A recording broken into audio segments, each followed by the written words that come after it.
सोचिए, आपने सब कुछ पा लिया। नाम, इज्जत, स्टेटस, मनी, रिलेशनशिप। फिर भी सुबह आंख खुलती है और अंदर से कोई कहता है कि बस अब और नहीं। ना कोई इच्छा बची है, ना किसी चीज में रस। कोई मिल जाए तो भी खालीपन, कोई चला जाए तो भी शांति। ये डिप्रेशन नहीं, ये है केतु। नमस्कार साथियों, भृगु ज्ञानवाणी में आपका स्वागत है। आज से हम अब शुरू करेंगे अपनी एक नई सीरीज, जिसमें केतु के बारे में आपको सभी डिटेल्स दी जाएंगी। केतु वो है जो सब कुछ छीन कर आपको वो देता है जिसे आप समझ नहीं पाते। केतु जब सब कुछ होता है लेकिन कुछ भी नहीं लगता। केतु के शून्यता से आज आपको अवगत करवाएंगे। केतु है क्या? केतु छाया नहीं है, ये चेतना का ऐसा विस्फोट है। ध्यान से सुनिएगा। केतु न राहु जैसा जाल है, न बृहस्पति जैसा प्रकाश। केतु है आपकी चेतना की कटाई। केतु वही करवाता है जिससे आप अपनी असली पहचान से सामना कर सके, लेकिन पहले सब कुछ छीन कर। कटता है फैमिली से, कटता है अपने डिजायरों से, और इंसान कटता है समाज से, और अंत में कट जाता है अपनी ईगो से भी। अब इस कटने को हम डिटैचमेंट कह सकते हैं, दूरी कह सकते हैं। केतु जब आत्मा की डिसआइडेंटिफाई करना शुरू करता है, तो आइए देखते हैं कैसे होता है। केतु का उद्देश्य बस एक है, आपको उस चीज से अलग करना जिससे आप खुद को जोड़े हुए हैं। अगर आप अपने खुद को ब्यूटी से जोड़ के देखते हैं, तो केतु आपको बदसूरत महसूस करवाएगा। अगर आप अपने को खुद को किसी इमोशन से जुड़ा हुआ देखते हैं, तो केतु उसे ब्लंट कर देगा। अगर आप अपने खुद को स्पिरिचुअलिटी के नाम पर ब्रांडिंग बना लिया, तो केतु सब कुछ तोड़ देगा। Ketu doesn't care about your story. Ketu सिर्फ सत्य जानता है और वही लाने आता है आपके लाइफ में। वो भी कैसे? ब्रूचली। केतु का सूक्ष्म विनाश। आज का यूथ दो भागों में बट गया है। कैसे? देखिए, हाइपर अगर कोई होगा तो वो राहु के टाइप का होगा। Over expressions, reels, branding, desires, illusion of success. और अगर हिडन केतु होगा तो no desire, no trust, deep silence. कभी कभी लगे कि सब कुछ समझ गया, लेकिन फिर भी कुछ महसूस नहीं हुआ।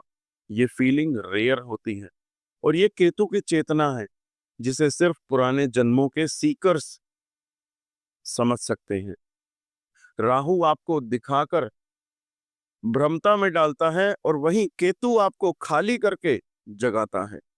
जब कोई रिश्ता टूटता है, केतु वहां होता है। जब मेडिटेशन में सब गायब हो जाता है, केतु वहीं होता है। जब आपकी सेक्सुअल एनर्जी शांत हो जाए, केतु एक्टिव हो जाता है। जब पास्ट लाइफ मेमोरीज जागें, तो केतु मैनिफेस्ट होता है। Ketu is not detachment, Ketu is divine detonation. Ketu आपको लोगों की पहचान, जो वो दिखते हैं नॉर्मल पर होते नहीं, वो दिखाता है। बचपन से ही अकेलापन, नो बिलोंगिंगनेस, जल्दी लोग छोड़ देते हैं। अचानक से ही आपकी साइकिक एक्सपीरियंसेस में डेवलपमेंट देखने को मिलती है। कोई लॉजिक नहीं चलता, बस सिर्फ इंट्यूशन ही इंट्यूशन, पूर्वाभास ही आपको होने लगता है। कभी तो इंटेंस भक्ति, और कभी सब कुछ जीरो। जिनकी कुंडली में केतु एक्टिव होता है या किसी भी जगह पर दशा अंतरदशा में चल रहा होता है, तो वो इंसान दुनिया को समझता नहीं है, और वो खुद को एक्सप्लेन करना नहीं चाहता। ये होता है केतु का असर। जब किसी इंसान की कुंडली में केतु 12वें भाव में हो और आत्मा पहले से ही संन्यास ले चुकी हो, तो Ketu is in 12th house, is the final withdrawal, जहां कोई छाया नहीं बल्कि वैक्यूम पैदा होता है और वहीं से आत्मा भ्रम की ओर जाती है। अब पूछिए एक सवाल खुद से, क्या आपने कभी कोई ऐसा फेज देखा है जिसमें सब कुछ था लेकिन फिर भी कुछ भी नहीं लगा आपको? क्या कभी किसी मंदिर, किसी सपने में या किसी के स्पर्श में कुछ पास्ट लाइफ जैसा लगा आपको? अगर ऐसा लगा तो समझ लीजिए कि केतु आपकी कॉन्शियसनेस में प्रवेश कर चुका है। अब आज के इस एपिसोड 1 में जब केतु किसी ग्रह के साथ युति करता है तो क्या होता है आपकी आत्मा के साथ, उस पर डीप साइकोलॉजिकल और स्पिरिचुअल इंसाइट के साथ आपकी जिंदगी से कैसे जुड़ जाता है केतु, उसके बारे में चर्चा करेंगे। देखिए, जब भी केतु करता है किसी भी ग्रह के साथ कोई युति, तब शुरू हो जाता है सूक्ष्म वियोग। केतु किसी भी ग्रह के साथ जुड़े तो वो उस ग्रह की आत्मा को अलग कर देता है और सिर्फ उसका खेल ही बचता है। आइए जानते हैं एक एक करके। देखिए, जब भी केतु के साथ कहीं ना कहीं सूर्य का कंजंक्शन हो तो ये सेल्फ की शून्यता होती है, आइडेंटिटी क्राइसिस, आपकी अपने पिता से दूरी और गहरी चुप्पी। मैं कौन हूं, ये सवाल हर रोज उठता है।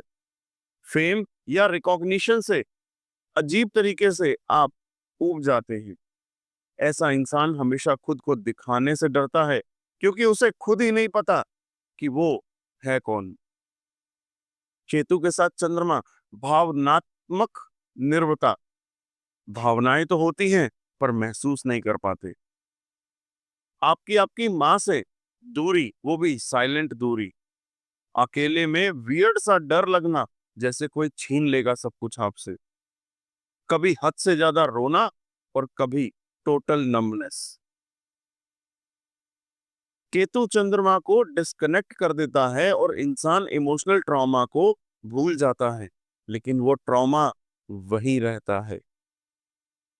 अब केतु और मंगल की बात करें तो क्रोधहीन युद्ध, गुस्सा नहीं आएगा लेकिन अंदर एक युद्ध सा चल रहा होगा। आपकी सेक्सुअल एनर्जी सप्रेस्ड या विकृत हो जाएगी। बार बार चोट लगना, सेल्फ हार्म या एक्सीडेंट की टेंडेंसीज। केतु मंगल को बिना आवाज का सोल्जर बना देता है। वो लड़ता तो है लेकिन जानता कुछ नहीं, दिखता उसे कुछ नहीं। केतु और बुध अगर कहीं एक साथ आ जाएं तो आपकी विचारों में बहुत डिफरेंस आएगा। आपका अपना लॉजिक जो है वो काम नहीं करेगा।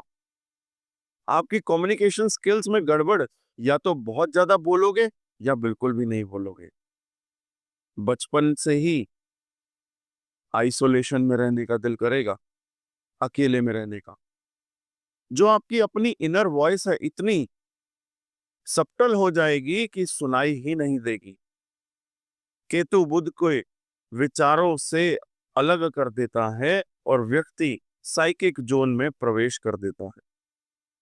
और वहीं अगर केतु और गुरु की बात करें तो गुरु द्रोह की पुनरावृत्ति होती है। असली गुरु से घबराहट, फेक गुरु की ओर आकर्षण, बहुत ज्ञान, बहुत बुक्स, लेकिन कोई शांति नहीं। पास्ट लाइफ में गुरु को छोड़ा था, इस जन्म में केतु उसके फल आपको दिखाएगा। इस युति में आपको अंत में असली गुरु तक जरूर ले जाएगी ये, लेकिन पहले सारे के सारे झूठे रास्ते से गुजारेगी। और केतु और शुक्र विरक्त वासना होती है, यानी लस्ट को महसूस करते हो लेकिन पूरा नहीं कर पाते। रिश्तों में बिना कनेक्शन के इंटीमेसी, एक समय पर अचानक विरक्ति, sexual withdrawal, fashion, beauty, music सब बोरिंग लगने लगता है। केतु शुक्र को देह से डिस्कनेक्ट कर देता है और आत्मा को सेंसुअलिटी से मुक्त करता है, वो भी पेनफुली। केतु और शनि की बात करें तो ये मौन तपस्वी का निर्माण करवाता है, यानी कि deep loneliness, constant rejection, delay और डिप्रेशन और दूसरों के पेन को आसानी से एब्जॉर्व कर लेना। एक पुराना और एक बूढ़ी आत्मा जो हमेशा दंड भुगतती है। इस युति में इंसान को निष्क्रिय नहीं बनता, बल्कि वो उस स्तर पर ले जाती है ये युति जहां हर कर्म ईश्वर की दृष्टि से होता है। अब जैसे कि केतु और राहु का अगर देखें तो ये चेतना का महाविस्फोट होता है कि अगर आपका केतु राहु के नक्षत्र में है या राहु केतु के नक्षत्र में है तो ये पास्ट लाइफ की कार्मिक एक्सप्लोजन होंगे। एक्सट्रीम डुअलिटी होगी, कभी साधु कभी शैतान। एक अंदर की आवाज कहती है कि तू इस जन्म का नहीं है। शैडो पोजेशंस के चांसेस बहुत ज्यादा होते हैं। ये युति रेयर है और जिसकी कुंडली में भी हो उसे इस जन्म में पूरी स्पिरिचुअल साधना करनी ही पड़ती है। केतु आपको हर चीज से डिस्कनेक्ट करता है ताकि अंत में आप खुद से कनेक्ट हो सके। केतु की केतु जो है वो युति नहीं करता, केतु बंधन तोड़ता है। हर ग्रह को उसके इल्यूजन से अलग कर सत्य के शून्य में डाल देता है। तो साथियों, ये था हमारा पहला एपिसोड केतु के ऊपर। आने वाले कुछ ही दिनों में आपको अगले एपिसोड्स मिलेंगे और केतु की ऐसी बारीकी से जानकारी मिलेगी आपको जो अब तक शायद आप नहीं जानते थे। यहाँ तक पूरा वीडियो देखा है, लाइक करे बिना मत जाइएगा, शेयर करिएगा और सब्सक्राइब करना ना भूलिएगा चैनल को, ताकि आपको ऐसे ही बाकी ग्रहों के बारे में भी ज्ञान मिलता रहे। धन्यवाद।